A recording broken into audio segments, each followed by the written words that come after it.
Hi guys, welcome to Talk with Nick again. In this video, I'm going to share my personal experience of how I was able to win scholarship in Spain and Canada.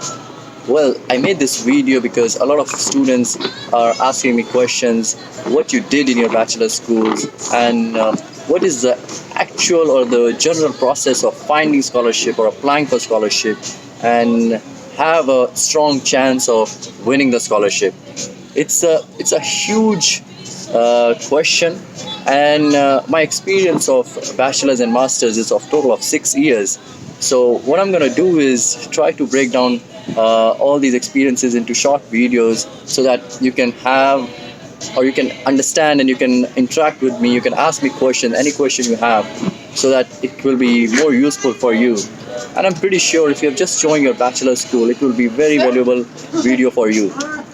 तो दोस्तों, जब आप bachelor school में होते हैं there is a lot of pressure to score high marks. Well, it's good to have high marks, but there should not be any pressure in your mind to score high marks, because it is not possible for every one of you to score 9 pointer or 90%. It is not possible for every single one of you that you will get admission in IIT. Well, but it is definitely possible to build your profile in multiple ways, right?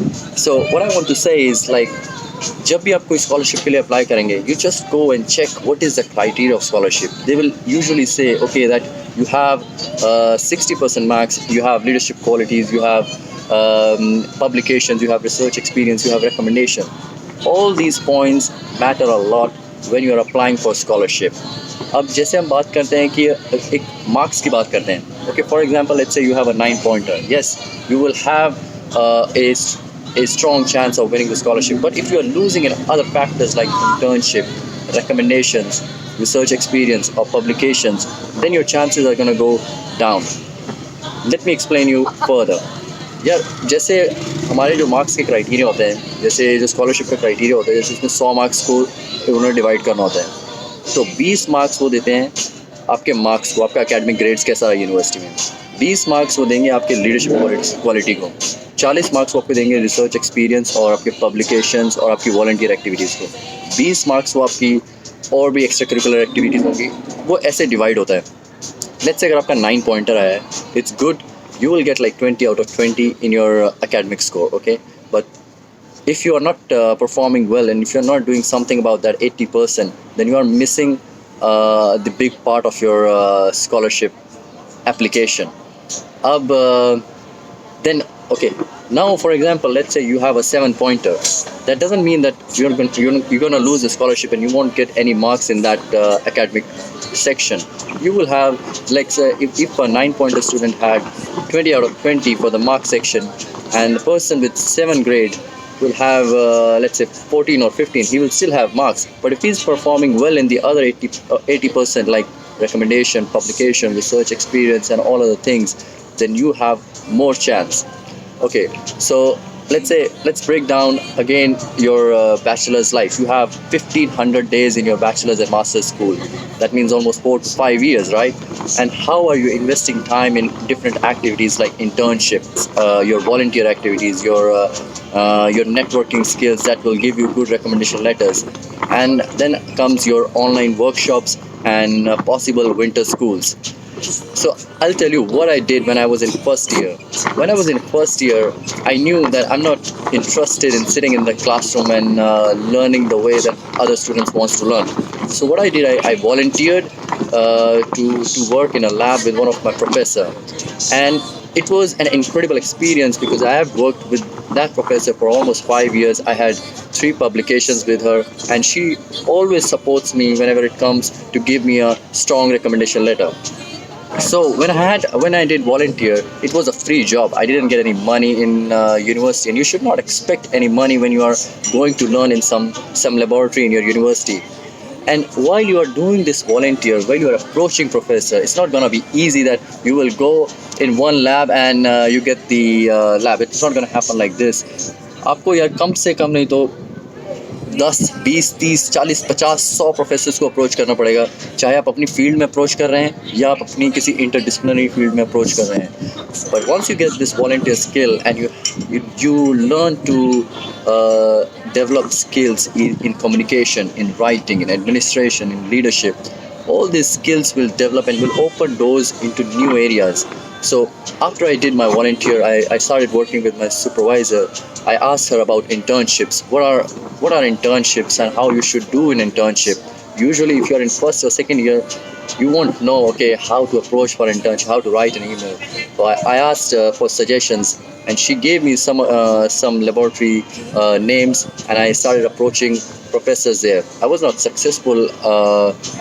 I know one story. In 2013, I was in my second year, and I approached one of the scientists, one of the big scientists in one of the big laboratories in India. I didn't get the. He said no, he's not looking for the students in that moment.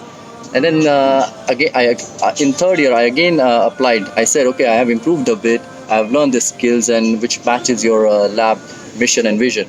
He said, no, still now I don't have any position in my laboratory for an intern. And when I went into fourth and fifth year, I was uh, I was a better student in what I was doing. I was working in algae biotechnology, and I had few publication. I was able to win one scholarship for summer research internship. And in fourth year, he accepted me, and he said, "Okay, you can come." So I applied for an internship with him for 2 to 3 years. But in fourth year, he said, "Okay, you can come." And then in the fifth year, I again worked with him. So I had two internships in one of the best laboratories of India. It's called ICGEB, and uske साथ साथ I also got a recommendation letter from this scientist. I also have one publication with this scientist, and in this publication there was one professor. He's from UK, and in that way, I had got my network built up until UK, even though I didn't had a direct communication with him. But here there was a name, my name with that professor, so my network was big. It was there, and I had to just use it in a way that could be. I had to just use it for the future purposes. So, for example, right now I'm in Canada, and I approached this professor almost after, let's say, 3 years. In 2017, I got my publication. Right now it's 2019. I'm doing my PhD in Canada, and now as a PhD student, I can go for international visits and do my research training in other labs. So I wrote an email to this professor in UK, telling him that, okay, we had worked on a similar project, and we had a publication as a team. So he replied back, okay, what are your interests and everything, how you're going to proceed with this thing. So I explained him in detail about the possible scholarship of what I can apply, and he said, yes, you are welcome in my laboratory.